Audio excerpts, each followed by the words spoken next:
pwede na po ito gamitin sa kwarto natin. Salamat po. God bless.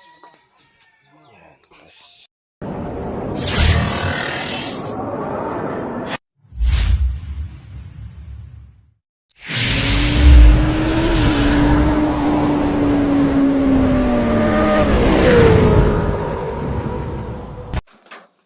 Hello guys, gagawa tayo ng pabango sa kwarto natin. Ito yung mga ingredients na paghalo-haloin.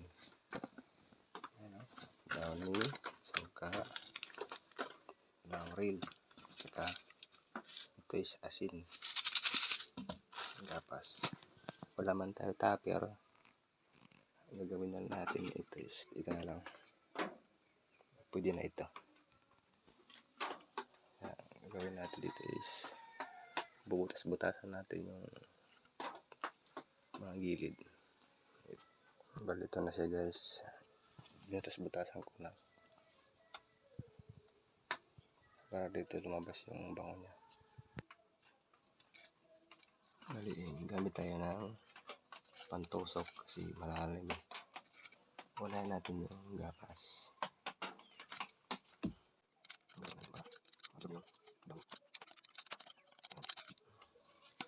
Tapos is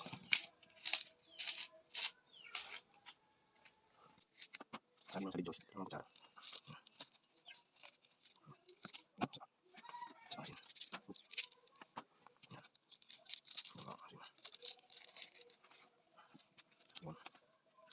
Gapas.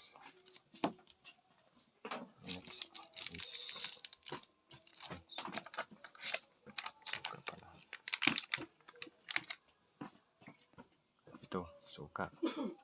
Lagyan natin ng suka.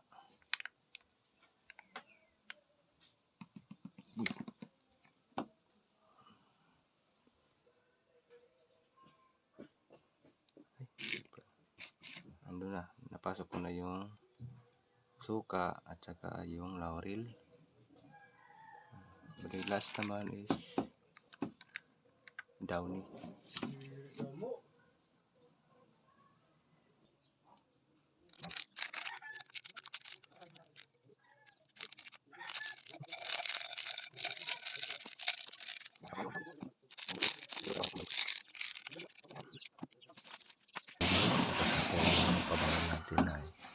Mixer natin. Pwede na po ito gamitin sa kwarto natin. Salamat po. God bless. Yan. Hello guys, gagawa tayo ng pabango sa kwarto natin. Ito yung mga ingredients na paghalo-haloin. Downy, suka, laurel, saka ito is asin, gapas.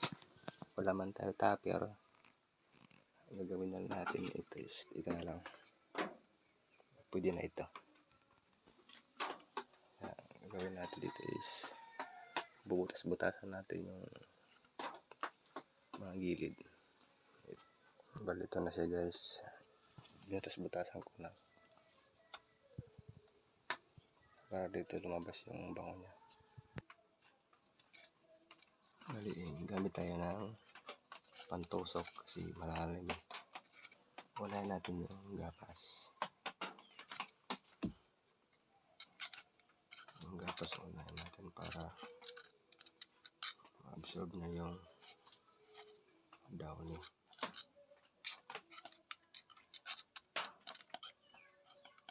Yan. Tapos is asin.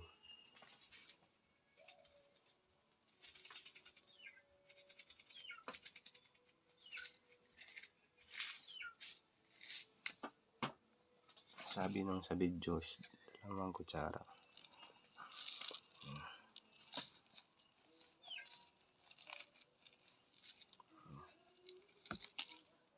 Isa pa. Isa pang asin.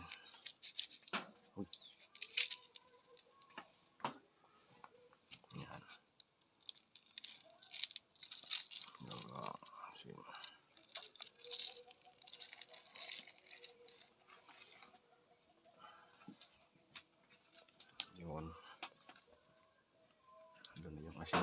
gapas.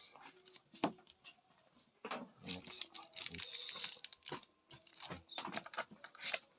suka pala. Ito, suka. Lagyan natin ng suka.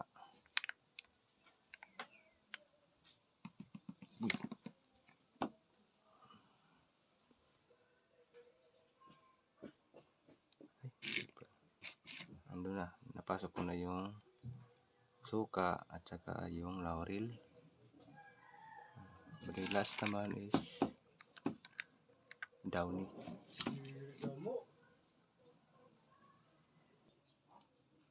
Yan.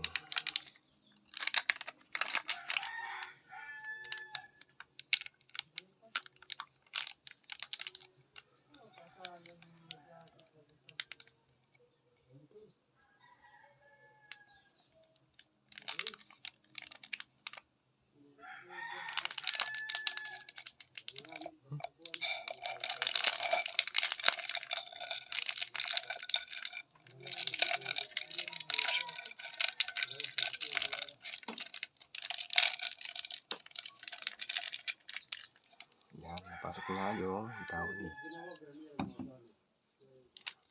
The moment fruit. Gusto ko talaga mabango ang downy.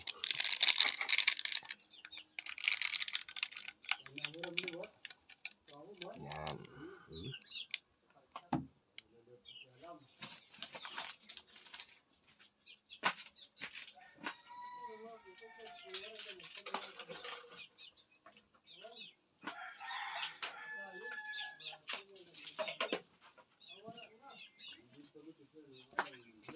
At so, ayan guys, tapos na po ang pabangan natin na mixer natin.